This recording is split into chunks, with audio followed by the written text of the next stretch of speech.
Hi, it's James Vincent from Vincent Music, one of the piano teachers here. I'm going to be taking you through a tutorial on The Midnight Ride by Melody Boga. This is from Piano for Leisure, Series 4, Grade 3 book. And let me play this for you first, and then we can try breaking down some of the challenges, some of the patterns and what makes it up.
Okay, so there's the piece with a few hesitations.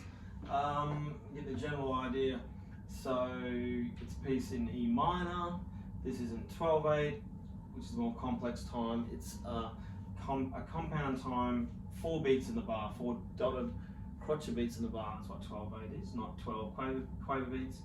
4 dotted crotchet beats, because each beat divides into 3.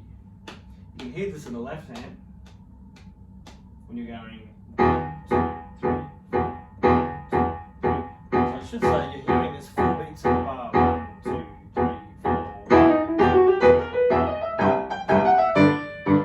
But every beat, now this is more noticeable on the right hand, is dividing into 3. 1, 2, 3, 1, 2, 3, 1, 2, 3, 1, 2, 3. Hence why it's called compound time, because compound time, the beats divide into 3, not 2. And so that's something they might ask in an exam, break down 12/8 for you. And a very lively piece, very almost one of those pirate pieces, or very sea shanty pieces. Now what have we got here? So the first thing is that it's easy to keep those fifths in the left hand. Just learning the different notes of the fifths in the left hand. This gets a little bit more acrobatic in the right, because there's lots of little hand position changes.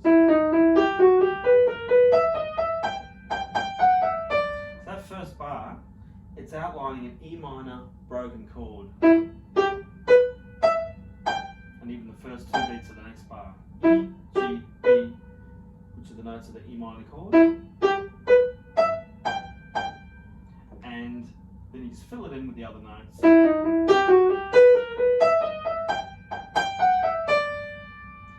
That's a bit more complicated here.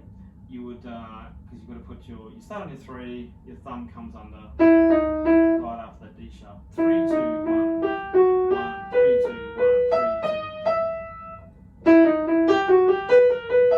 That takes a little bit of practice. But you find it's got a nice sort of balance on the hand. It's this nice sort of tilting, lilting feel when you get it right. So that could take a little bit of work, that little section. But that then will translate to other parts as well. This timing thing can get tricky sometimes. So from bar 5 to bar 6, but make sure you get that rehearsed in the left hand. Maybe the first, maybe bar 5, 6 together is a good little practice zone. 1,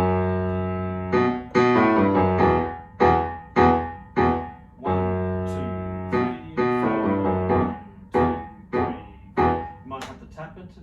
3, 4, 1, 2, 3, 4, 1, 2, 3, 4, 1. Sometimes in compound time it's useful to sort of break it down to 3. Just calling everything 3 for every beat. You can go 1, 2, 3, 1, 2, 3, 1, 2, 3, 1, 2, 3, 1, 2, 3, 1, 2, 3, 1, 2, 3, 1, 2, 3. To get over that little hump. 1, 2, 3, 1, 2, 3, 1, 2, 3, 1, 2, 3, 1, 2, 3.